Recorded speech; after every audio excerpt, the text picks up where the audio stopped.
எழில் கொஞ்சம் தெருவையாறு எங்கள் கனவு எங்கள் இலக்கு என்கின்ற தொடர்ச்சியான அணுகுமுறையின் அடிப்படையில் நாம் அடுத்து பார்க்க இருக்கின்ற பகுதி திருப்பூந்துருத்தி கட்சி மாவட்டமாகும். நாம் திருவையாறு கட்டமைப்பின் அடிப்படையில் கிட்டத்தட்ட ஒரு 5வது கட்சி மாவட்டமாக நாம் திருப்பந்துருத்தியை மையமாக வைத்து அதன் சுற்றுவட்ட உள்ள ஒரு 48 வாக்குச்சாவடிகளை கொண்ட ஒரு இடத்தை நாம் திருப்பந்துருத்தி கட்சி மாவட்டமாக அணுகிறோம். உண்மையிலேயே திருப்பந்துருத்தி அப்படிங்கிறது இயற்கை எழில் கொஞ்சம் ஒரு ஊர்.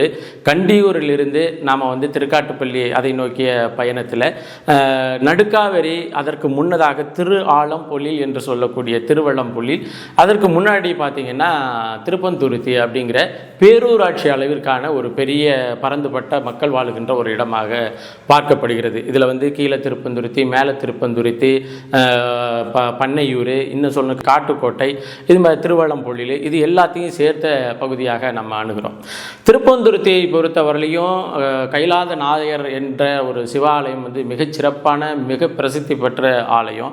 இந்த சிவாலயம் அப்பர், சுந்தரர், மாணிக்கவாசகர் தவிர்த்து மீதி 3 பேராலும் பாடப்பட்ட ஒரு பாடல் தலங்கள் உள்ளது. இந்த திருப்பந்துருத்தியில் பார்த்திங்கன்னா இஸ்லாமிய உறவுகள் நிறைந்து வாழுகின்ற அந்த பகுதி இருக்குது. அதே போல் கிறிஸ்தவ உறவுகள் நிறைந்து வாழுகின்ற அந்த பகுதி இருக்குது. அதே போல் நாராயணன் சன்னதி என்று சொல்லக்கூடிய ஒரு சித்தரினுடைய சமாதி இருக்குது. அதன் பிறகு பார்த்திங்கன்னா நமக்கு வள்ளலாரனுடைய மடம் இருக்குது. இப்படி ஒரு பலதரப்பட்ட உறவுகளும் சமய நம்பிக்கைகள் உடையவர்களும் இணைந்து வாழுகின்ற ஒரு இடமாக, அற்புதமான ஒரு இடமாக இருக்கின்றது. இந்த நிலையில் ஒரு பேரூராட்சி என்கின்ற ஒரு தகுதி தராதரத்தோடு, அந்த கட்டமைப்போடு, அந்த தூய்மையான போக்குவரத்தோடு அந்த ஊர் இருக்குதா அப்படின்னு சொன்னால் உண்மையிலேயே திருப்பூந்துருத்தி அப்படிங்கிறத பேரில் தான் பூ மணந்து கொண்டு இருக்குதே ஒழிய அந்த ஊரினுடைய கட்டமைப்பு, அந்த ஒழுங்குமுறைகள் எல்லாத்தையும் படுத்தி வைத்திருக்க வேண்டிய இவர்கள் சீர்கெடுத்து வைத்திருக்கிறார்கள் என்னலாம். அப்போ நாம் திருவையாறு சட்டமன்ற தொகுதியில் வேட்பாளராக கணம் காண்கின்ற நாம் வெற்றி பெற்ற பிறகு திருப்பந்துருத்தியை ஒரு முக்கியமான ஒரு இடமாகவும், மாறாக இப்போ இருக்கின்ற அந்த கட்டமைப்புகளை எல்லாம் சீர்கெட்ட கட்டமைப்புகளை மாற்றி ஒரு அடிப்படை பேரூராட்சி என்கின்ற ஒரு கட்டமைப்போடு மாற்றுவதற்கு ஆவணம் செய்வதாக நம்ம தேர்தல் வாக்குறுதியில் கொடுத்துருக்கிறோம். இரண்டாவது இப்போ திருவையாறு புறவழிச்சாலை விரிவாக்கம் என்று ஒரு திட்டத்தை கொண்டுட்டு நீங்கள் 2021 ஆட்சி அதிகாரத்திற்கு திராவிட முன்னேற்ற கழகம் வந்த பிறகு திருவையாறில் மிகப்பெரிய ஆர்ப்பாட்டங்களும் போராட்டங்களும் குறிப்பாக திருப்பந்துருத்தியில் நடைபெற்றது. அதற்கு காரணம் என்னென்னா, தஞ்சாவூரிலிருந்து புறவழிச்சாலை அம்மன்பேட்டை வழியாக அது இங்கிட்டு, அதாவது திருவையாறு நகரத்துக்குள்ளே போகாமல் வெளியில் போய் நகரத்தில் அரியலூர் முக்கிய சாலையோடு இணைகின்ற அந்த திட்டமானது பெருவாரியாக திருப்பந்துருத்தியும் அங்கிட்டு தில்லைஸ்தானத்தை நோக்கியும் நடைபெற்றிருந்தது. விவசாயிகளினுடைய ஒட்டுமொத்த போராட்டங்களும் நடைபெற்றது. அந்த போராட்டத்திற்கு அண்ணன் சீமான் அவர்கள் வந்திருந்தார். என்ன அப்படின்னு சொன்னால், விவசாய நிலங்கள், அதாவது அறுவடை முடிவதற்கு முன்னாடியே நல்ல விளைஞ்சு கழுத்து பயிரோடு இருக்கிற அந்த விவசாய நிலத்தில் இந்த திராவிட முன்னேற்ற கழகத்தினுடைய கான்ட்ராக்டுக்காரர்கள், இவர்கள் ஒப்பந்தத்துக்கு விட்ட ஒப்பந்தக்காரர்கள் அந்த விவசாயம் பண்ணியிருக்கிறத அறுக்காமையே அதில் மண்ணை கொட்டி மூடி இவங்க சாலை போட்டாங்க. தொடர்ச்சியான போராட்டங்கள். ஏற்கனவே 2021 நாம் நின்று நமக்கு பெரிய வாக்குகளை செலுத்தலை அப்படின்னு இருந்த நிலையில் கூட திருப்பந்துருத்தியில் நடைபெற்ற அந்த விவசாயிகளின் போராட்டத்தில் நான் நேரடியாக போய் பங்கு பெற்றிருக்கிறேன். அது எல்லாருக்கும் தெரியும். அதே போல் அந்த விவசாயிகளினுடைய போராட்டத்திற்கு அண்ணன் சீமான் அவர்களை வரவழைத்தோம். விவசாயிகளினுடைய பக்கத்தில் இருந்து போராடுவதற்கு அண்ணன் சீமான் அவர்களை வரவழைத்து திருப்பந்துருத்திக்கு அண்ணன் சீமான் அவர்கள் இந்த கொட்டி மூடப்பட்ட பயிர்களோடு இருக்கின்ற அதை பார்த்து அண்ணன் ஆறுதலை சொல்லிட்டு போயிருந்தாங்க. அதன் பிறகு அண்ணன் சீமான் அவர்களினுடைய வழிகாட்டுதலின்படி இந்த ரோட்டை நீங்கள் உரைப்படுத்தி போடணும், கூடுதலாக அங்கு கையகப்படுத்தப்பட்ட நில உரிமையாளருக்கு சரியான இழப்பீடை வழங்கணும் அப்படின்னு சொல்லி சென்னை உயர்நீதிமன்ற கிளை மதுரையில் என்னுடைய பேரில் நான் வழக்கு தொடர்ந்து போராடினேன். அந்த காலகட்டத்தில் திராவிட முன்னேற்ற கழகத்தில் நின்று வென்ற திரு துரை சந்திரசேகரன் அவர்கள், இப்பொழுது இப்போதான் அவருடைய இந்த பதவி காலம் முடிஞ்சிருக்குன்னு வச்சுக்கோங்களேன். ஒரு முறை கூட இந்த விவசாயிகளினுடைய போராட்டத்தில் நேரடியாக வந்து நிற்கலை, அவர்களோடு இல்லை. இவர்கள் போராடுவதற்கு காரணமாக அந்த சாலையை கொண்டு வந்தது அவர்கள் தான். சரி, இவர் தான் அப்படின்னு சொன்னால் தமிழ்நாட்டினுடைய பொதுப்பணித்துறை அமைச்சராக இருக்கின்ற ஏவா வேலு என்ன தெரியுமா சொன்னார்? நாங்கள் சாலை போட்டுக்கிட்டே போகும் பொழுது எதிர்த்தாப்புல வந்து பயிரை நட்டு வச்சுக்கிட்டு விவசாயிகள் போராடுறாங்க என்று மிக மிக மோசமான கருத்துக்களை பதிவு செய்தவர் வந்து யாரு? திராவிட முன்னேற்ற கழகத்தினுடைய பொதுப்பணித்துறை அமைச்சராக இருந்த திரு ஏவா வேலு பதிவு பண்ணியிருக்கிறார். அப்போது இந்த மக்களினுடைய விவசாயிகளினுடைய நிலத்தை மண்ணை கொட்டி மூடி தார் சாலை அமைக்கின்ற அளவிற்கு குரூரமாக நடந்து கொண்டது ஒரு கட்சி அப்படின்னு சொன்னால் அது திராவிட முன்னேற்ற கழகம் தான். அதில் நம்ம சொல்கிறதுல ஒரு பிரச்சனையும் இல்லை. இப்போ ஏற்கனவே இது மாதிரியான செயல்பாடுகளில் சிக்கிய விவசாயிகளுக்கு இன்னும் போதுமான இழப்பீடுகள் வழங்கப்படவில்லை என்று பலரும் சொல்ல நாம் கேள்விப்பட்டிருக்கிறோம். நாம் இந்த திருவையாறு சட்டமன்ற தொகுதியினுடைய உறுப்பினராக தேர்ந்தெடுக்கப்பட்டால் யாராருக்கெல்லாம் போதிய இழப்பீடுகள் வராமல் இருக்கோ அவர்களையெல்லாம் அணுகி அவர்களினுடைய இழப்பீடை பெற்றுத் தருவதற்கு உறுதியாக நடவடிக்கை எடுப்போம்னு நம்ம வாக்குறுதியாக கொடுக்குறோம். அடுத்து வந்து நான் சொன்னது மாதிரி திருப்பூந்துருத்தி அப்படிங்கிற பேர் எதுக்கு வந்ததுன்னா, நால்வர், அதாவது அப்பர் சுந்தரர், மாணிக்கவாசகர் தவிர்த்து நம்ம நாவுக்கரசர், திருஞான சம்பந்தர், இவங்க எல்லாம் வந்து பாடல் பெற்ற ஒரு தலமாக இருக்குது. இன்னும் சொல்லப்போனால் திருப்பந்துருத்தியில் தான் வந்து திருஞான சம்பந்தரை அப்பர் பெருமான் தோளில் சுமந்த இடம் அப்படின்னு சொல்லியும், அந்த தோளில் சுமந்து போன பொழுது அப்பரினுடைய தோள்பட்டையில் வந்து ரொம்ப இறுக்கிருச்சு அப்படின்னு சொல்லி திருஞான சம்பந்தர் கேட்ட பொழுது ரொம்ப வந்து இறுக்கிருச்சா அப்படின்னு சொல்லி, இல்லை ஒரு பூ வந்து அழுத்தியது போல, ஒரு பூ வந்து துருத்தியது போல எனக்கு அமைந்திருந்தது உங்களை சுமப்பது அப்படின்னு சொல்லி அப்படியெல்லாம் பேசப்பட்ட ஒரு இடம் தான் அந்த திருக்கைலாயதரனுடைய ஆலயம். அதனால தான் இந்த பேரும் வந்தது. அப்போ ஒரு இடத்துல திருவையாறுல ஒரு தொகுதியில் ஒரு இடத்துல வந்து இவர்கள் நமது வரலாற்று நாயகர்களாக கருதப்பட்டவர்கள், தமிழ் மொழியினுடைய தமிழ் சமயத்தினுடைய மீட்சியினுடைய ஆட்களாக பார்க்கப்பட்ட அப்பர் சுந்தரர், இன்னும் சொல்ல போனால் திருஞான சம்பந்தர், இவர்களை எல்லாம் முன்னிறுத்தி நால்வரினுடைய வரலாற்று சமய ஆய்வு அகத்தை வந்து நம்ம கட்டமைக்கணும்.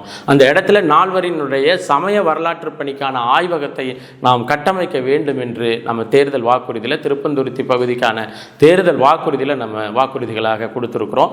இந்த பகுதி மக்களினுடைய அமோக வெற்றி, அமோக நம்பிக்கையின் அடிப்படையில் நாம் தமிழர் கட்சியினுடைய வேட்பாளராக இருக்கின்ற நான், விவசாய சின்னத்திலே போட்டி போடுகின்ற நான் வெற்றி பெற்ற உடனேயே இந்த பணிகளை நாம் திருப்பந்துருத்தியினுடைய சுற்று வட்டாரத்தில் இதை உறுதியாக செய்து முடிப்போம். அடுத்து வந்து திருப்பந்துருத்தியில் சுற்றிலும் வெற்றிலையும் வாழையும், நம்ம கண்டியூரில் பற்றி பேசும்பொழுது அதை தான் சொன்னோம். திருப்பந்துருத்தியை பொறுத்தவரையிலையும் சுற்றிலும் வந்து வெற்றிலையும் வாழை அதிகப்படியாக பயிரிடப்படக்கூடிய ஒரு இடம். அப்போ அங்கெல்லாம் நம்ம குடிசை தொழில், சிவகாசியில் வந்து பட்டாசு தயாரிக்கிற மாதிரி இங்கே வந்து குடிசை தொழிலாக என்ன தொழிலை பண்ணுறாங்க அப்படின்னு சொன்னால் பூநார் தயாரித்தல். காஞ்சு போன வாழை தண்டிலிருந்து ஒரு நாரை உரித்து அதை வந்து காய வச்சு பூநார், பூவை கட்டுகின்ற நார் தயாரிக்கின்ற வேலையை இங்கே செய்து கொண்டிருக்கிறாங்க. பூநார் ஏற்றுமதியும் நடந்து கொண்டிருக்குது. அதே போல் இந்த இடத்துல காஞ்சு போன அந்த வாழை மட்டைகளை காய வச்சு பதப்படுத்தி இயந்திரத்தினுடைய துணை கொண்டு அச்சு போட்டு வாழை மட்டை தட்டு தயாரிக்கிறாங்க. தட்டும் வந்து நிறைய அளவில் உற்பத்தி ஆகுது.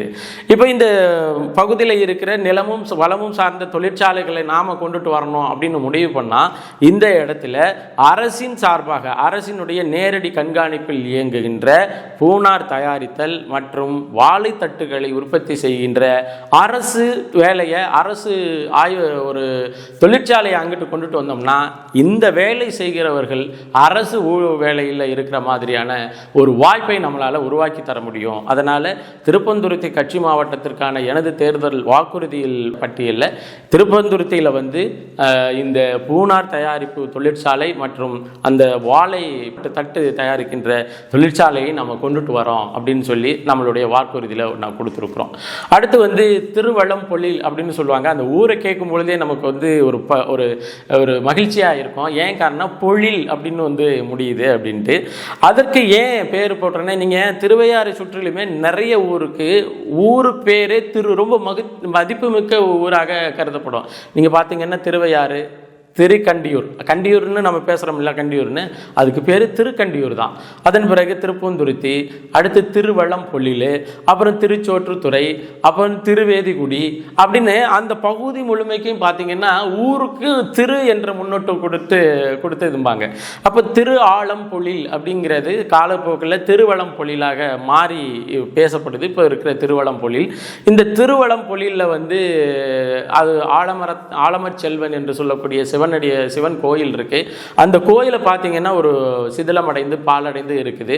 அதையும் நாம் அந்த ஊருக்கே பேர் கொடுத்த ஒரு ஆலயம் என்பதன் அடிப்படையில் அதை நாம் சீரமைப்பு செய்து நாம் வந்து பணி செய்வோம்.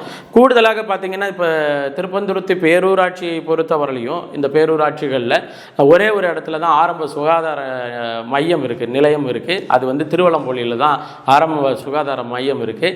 இதை வந்து தரம் உயர்த்தணும். ஏன்னா நீங்கள் இந்த பக்கத்து வந்தீங்கன்னா திருவையாறு போகணும், இல்லாட்டினா இங்கிட்டு தஞ்சாவூர் போகணும், முக்கியமான இது சிகிச்சைக்காக நம்ம போக வேண்டியிருக்கும். அப்போது இந்த இடத்துல தரம் உயர்த்தப்பட்ட சுகாதார மையத்தை, ஆரம்ப சுகாதார மையத்தை நாம் நிறுவ வேண்டியது இருக்குது. அப்படிங்கிறதையும் திருப்பந்துருத்தி கட்சி மாவட்டத்திற்குரிய நாம் தமிழர் கட்சியினுடைய திருவையாறு சட்டமன்ற தொகுதியாக இருக்கின்ற அந்த தொகுதிக்கு வேட்பாளராக, நாம் தமிழர் கட்சியின் வேட்பாளராக நிற்கின்ற எனது தேர்தல் வாக்குறுதியில் ஒன்று நம்ம கொடுத்துருக்குறோம். கூடுதலாக அந்த நீங்கள் பார்த்தீங்கன்னா காட்டுக்கோட்டை ரோடு பார்த்தீங்கன்னா ரொம்ப குறுகலாக இருக்கும்.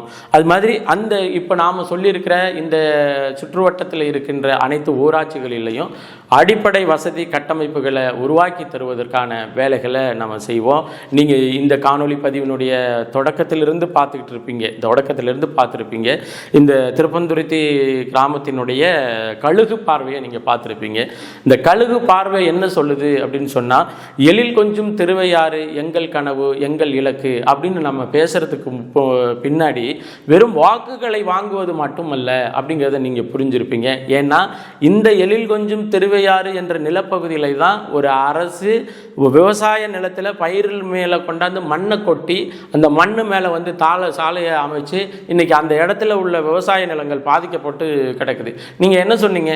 திருவையாறில் இருக்கிற அதிகப்படியான நெரிசலை தவிர்ப்பதற்காக இந்த புறவழி சாலையை போடுறோம் அப்படின்னு சொன்னீங்க. நீங்கள் உண்மையிலே போய் பாருங்க, திருவையாறில் நகரப்பகுதியில் நெரிசல் இருக்குதா இல்லையா அப்படிங்கிறத இன்னைக்கு பாருங்க. அப்போ எதனால அங்கே நெரிசல் தவிர்க்கப்படலை? இன்னும் நெரிசலாகவே இருக்கு. எதற்காக திருவையாறு நெரிசலை தவிர்ப்பதற்காக புறவழி சாலை என்று சொல்லிவிட்டு இந்த சாலையை கொண்டுட்டு வந்தீங்கன்னா இந்த கேள்விக்கு யாருக்கும் பதில் இல்லை. அப்போ நாம் என்ன சொல்கிறோம்னா, எழில் கொஞ்சம் திருவையாறு எங்கள் கனவு எங்கள் இலக்கு அப்படிங்கிறது இதுவரை நடந்து முடிஞ்சிருச்சு. இருக்கின்ற எழிலையாவது பாதுகாத்து வைக்க வேண்டும் என்று நாம் வந்து பாடுபடுறோம். ஏன்னா 2021 துரை சந்திரசேகர் அவர்கள் வெற்றி பெற்ற உடனேயே திருப்பந்துருத்தி வயல்வெளியில் வந்து மண்ணு கொட்டி மூடி ஒரு தார் சாலை அமைக்கணுங்கிற எண்ணம் எப்படி தெரியுமா வந்தது? இது போன்ற கேள்விகளும் இதில் போன்ற கோரிக்கைகளும் பற்றி அவர்கள் நம்ம கண்ணை மூடிட்டு ஆதரித்ததனுடைய விளைவாக தான் வந்தது. இதை நான் சொல்ல, இப்பயும் நான் ஓட்டுக்காக பேசலை, இன்னைக்கும் இல்லை, என்னைக்குமே இந்த மண்ணின் மக்களினுடைய வாழ்வாதாரத்துக்கு ஆதரவாக நின்று போராடுகிறவன் என்ற முறையில் தான் நான் பேசியிருக்கேன். ஏன்னா 2021 தேர்தல் நின்ற பிறகு இதே சிக்கலுக்காக உங்களோடு வந்து களத்தில் நின்றவன் என்பதன் அடிப்படையில் இதை நான் சொல்கிறேன். உண்மையிலேயே இந்த தேர்தல் வாக்குறுதிகள் உங்களுக்கு வந்து ஒவ்வொரு வீட்டிலையும் நாம் துண்டறிக்கையாக கையெழுத்து போட்டு பிரதியாக நம்ம கொடுக்குறோம். ஒருவேளை செந்தில்நாதன் ஆகிய எனக்கு விவசாய சின்னத்தில் நாம் தமிழர் கட்சிக்கு வாக்களிக்க வேண்டாம், வேற யாருக்காச்சும் நான் வாக்களிக்கணும் அப்படின்னு நீங்கள் முடிவுக்கு பண்ணீங்கன்னா உடனடியாக இந்த தேர்தல் வாக்குறுதியை நீங்கள் வாக்களிக்க இருக்கின்ற ஒரு கட்சியோ கட்சியின் தலைமையோ அந்த வேட்பாளரோ உங்களுக்கு கையெழுத்து போட்டு உத்தரவாதம் கொடுப்பார் அப்படின்னு சொன்னால் நீங்கள் அவங்களுக்கு வாக்களிங்க. இல்லாட்டினா நீங்கள் மறக்காமல் நாம் தமிழர் கட்சியினுடைய விவசாய சின்னத்திற்கு வாக்களியுங்கள். உறுதியாக இந்த 5 வருடத்திற்குள் எனக்கு வழங்கப்பட்ட அந்த பதவிக்கு 5 வருடத்திற்குள் திருப்பந்துருத்தியை சுற்றியுள்ள அந்த பகுதிகளில் நான் வாக்குறுதியாக கையெழுத்து போட்டு கொடுத்த வாக்குறுதியை கட்டாயம் நிறைவேற்றுவேன் என்று நான் இந்த காணொலி பதிவின் வாயிலாக உங்களுக்கு உறுதி கூறுகிறேன். மறக்காமல் வாக்களியுங்கள். நாம் தமிழர் கட்சியினுடைய விவசாய சின்னத்திற்கு எழில் கொஞ்சம் திருவையாறு எங்கள் கனவு என்று நான் ஏன் சொல்லியிருக்கேன் அப்படின்னு சொன்னால், எழில் கொஞ்சம் திருவையாறு எனது கனவுன்னு சொல்லலை, எங்கள் கனவு அப்படின்னு சொன்னால் இது எல்லாருமே நீங்கள்லாம் சேர்ந்து வாக்களித்து வெற்றி பெற வைத்தால்தான் இந்த கனவை நாம் நம்மளால் சாத்தியப்படுத்த முடியும், அந்த இலக்கை நோக்கி பயணிக்க முடியும் என்ற ஒரே கருத்தினால தான் அதை நம்ம பதிவு பண்ணியிருக்கிறோம். அடுத்தடுத்த காணொளி பதிவுகளையும் உங்களை இந்த துண்டறிக்கைகளோடு, கையெழுத்து போட்ட துண்டறிக்கைகளோடு நேராகவும் வந்து சந்திப்போம் என்று சொல்லி இந்த காணொளி பதிவை முடித்துக் கொள்கிறேன். நன்றி, வணக்கம். விவசாய சின்னத்திற்கு வாக்களிப்போம், வருங்கால தலைமுறைக்கு வாழ்வளிப்போம்.